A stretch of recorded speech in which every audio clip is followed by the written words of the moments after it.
Ya. Bienvenidos a todos, muchas gracias por inscribirse en el taller de la Ecoescuela Conociendo la Flora Nativa y Endémica de la Zona Central de Chile. Mi nombre es Nicole Pinto, pertenezco a la Dirección Ambiental Municipal y todos estos talleres los realizamos en el marco de la Ecoescuela, donde tratamos de introducir temas ambientales a la mayor parte de la comunidad posible. El día de hoy nos acompaña Gonzalo del Vivero del Zorro, que nos va a entregar todos sus conocimientos respecto a la flora nativa y endémica de esta zona. Y bueno, el taller va a ser grabado para que todos sepan, así que lo van a poder revivir a través del canal de YouTube Villa Alemana Noticias. Gonzalo va a comenzar con su presentación y luego, al finalizar, él va a dar un espacio para que ustedes puedan responder todas sus dudas, consultas o dejarnos sus sugerencias o comentarios. Así que bienvenidos y le doy el pase ahora a Gonzalo. Hola, ¿cómo están? Esperen un poquito, tengo que arreglar. Bueno, igual seguimos aceptando a gente por si acaso también. Ya, ahora sí. ¿Me escucho bien, cierto? Ya, genial. Bueno, yo soy del Vivero del Zorro, me presento, soy Gonzalo, y hoy vamos a hablar un poco sobre la flora nativa y endémica de la zona central, y la vamos a aplicar en lo que es Villa Alemana y especialmente en la reserva que se creó ahora hace poquito de Villa Alemana. Bueno, primero quería presentarnos, porque a veces creen que el Vivero del Zorro solo soy yo y en verdad somos un equipo. Él es Felipe Vera, es ilustrador y animador y le da vida al personaje que es el Vivero del Zorro, o sea, que es el zorro. Está Isabel Evans, que es estudiante y pedagogía de historia, que nos ayuda con todas las cosas del vivero. Y yo, que soy agrónomo y magíster en ciencias agronómicas y ambientales de la PUCB. Con ellos comparto mi amor por la naturaleza y decidimos iniciar este proyecto que es el Vivero del Zorro. Bueno, lo que hacemos es educación ambiental sobre flora nativa en terreno. Por ejemplo, aquí estuvimos en una toma Rastafari en Villa Alemana, y acá educando con los vecinos del cerrito God Bless You, que es un cerro por el que hemos estado peleando para que pueda defenderse. También hacemos educación ambiental con ilustraciones y animaciones en Instagram. No sé si las han visto. Y además hacemos viverización y conservación ex situ de especies amenazadas. Y ex situ significa que conservamos plantas fuera de su hábitat natural o de las condiciones naturales en donde ellas se generaron. ¿Cuál es nuestro objetivo? Poner en valor la flora nativa y endémica y llevar jardines ecológicamente funcionales a patios, departamentos, plazas y parques y a todas las partes posibles.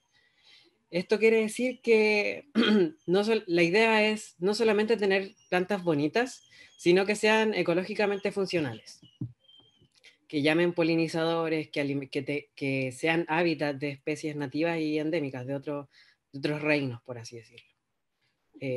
Fauna y fungi. Bueno, después nativo y endémico, ¿qué significa? Bueno, nativo y endémico es una clasificación geopolítica en donde nativos son especies que viven naturalmente en Chile y en otros países, por ejemplo el azulillo. Él habita Chile y Argentina. Tenemos especies endémicas como las añañucas o Ficela bicolor en su nombre científico, que son especies exclusivas de localidades y regiones de Chile, solamente de Chile. Y exótico, que son especies que han sido introducidas a Chile, que vienen de otros países, por acción de los seres humanos. Entonces, ahora, ¿cómo nombramos las plantas? ¿Qué es esto de nombre común o nombre científico? El nombre común es, como su nombre lo dice, el nombre más común que tienen las plantas. Varía mucho de país en país, de región en región, de cultura en cultura. Y esto puede ser un poco confuso porque, por ejemplo, acá tenemos la ñañuca, Ficela bicolor, añañuca, y se le dice, por ejemplo, se le dice añañuca, se le dice añañuca de la gloria, añañuca de fuego, del diablo, y tiene muchos nombres comunes. Entonces, esto puede ser confuso Pero también el nombre común es muy importante porque está asociado a la historia de una región, al idioma y a la cultura. Entonces, los nombres de las plantas, los nombres comunes de las plantas, nos dicen mucho de la historia del lugar. Ahora tenemos la otra posibilidad, que es nombrarlas según su nombre científico. Esto es una clasificación universal para clasificar los reinos, flora, fauna, fungi y los procariontes como las bacterias y las arqueas. Entonces, como que los científicos se pusieron de acuerdo y dijeron, bueno, llamémoslos de una sola forma aquí y en la quebrada del ají, por así decirlo.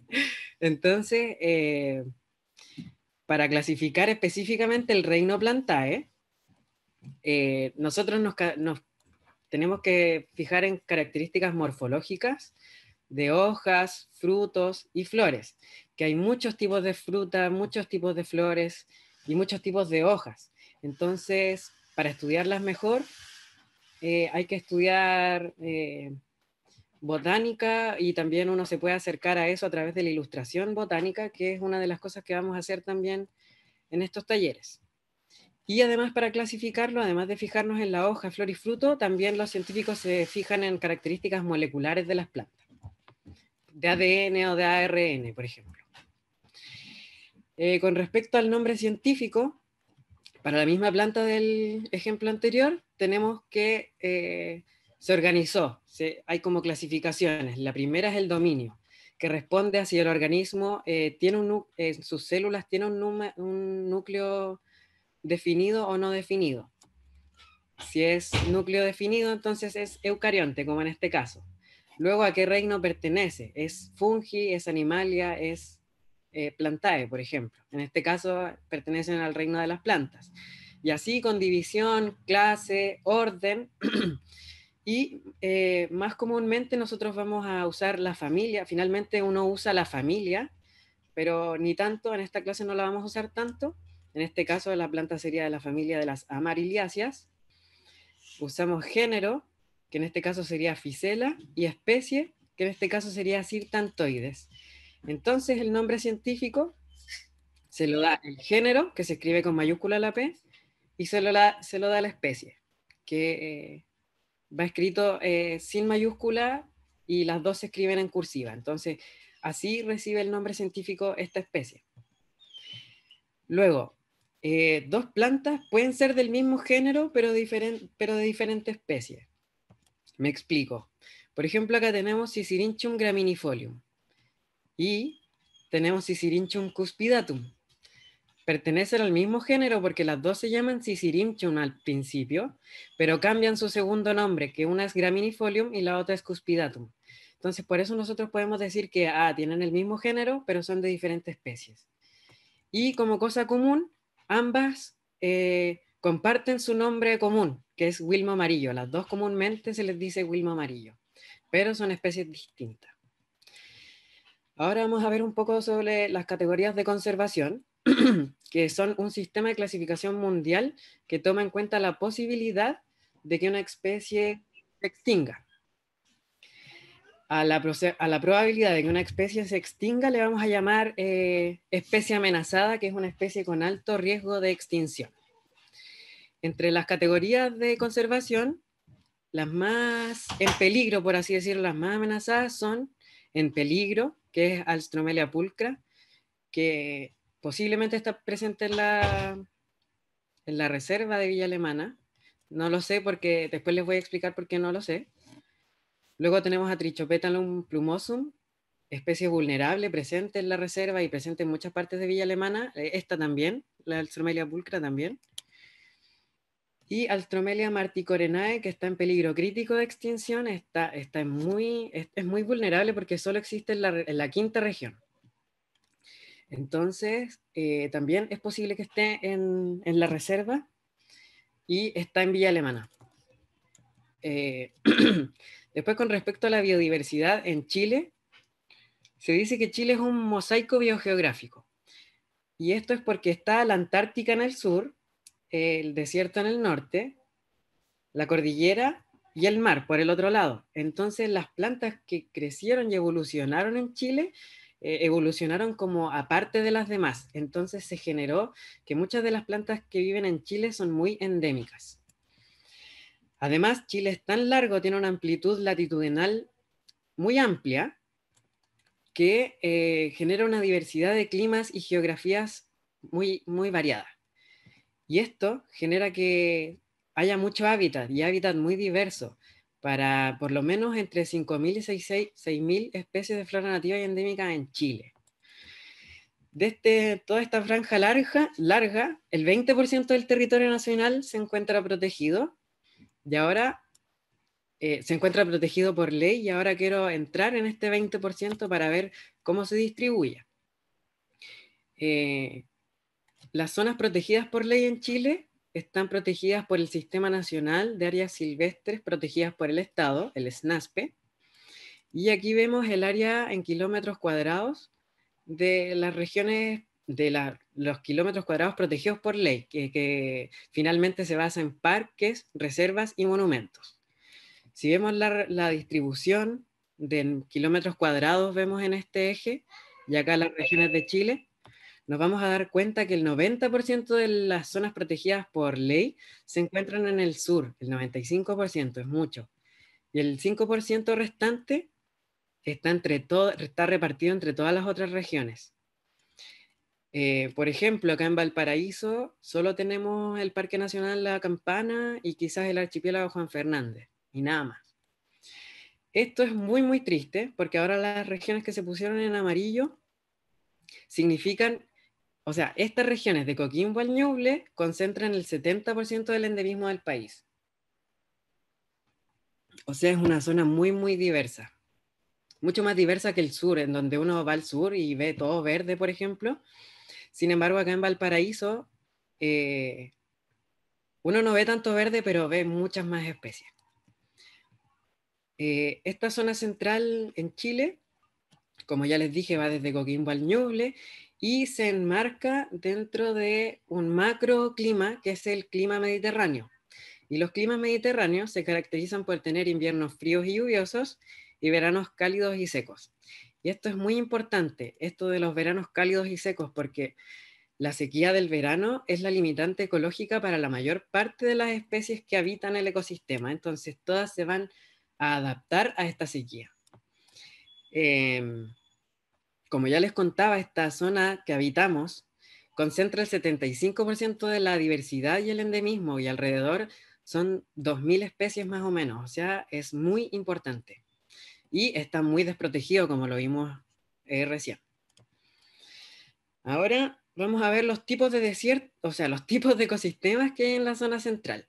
El primero que vemos es el desértico, en la Reserva Nacional Las Chinchillas, en Coquimbo, en donde se da el fenómeno de desierto florido.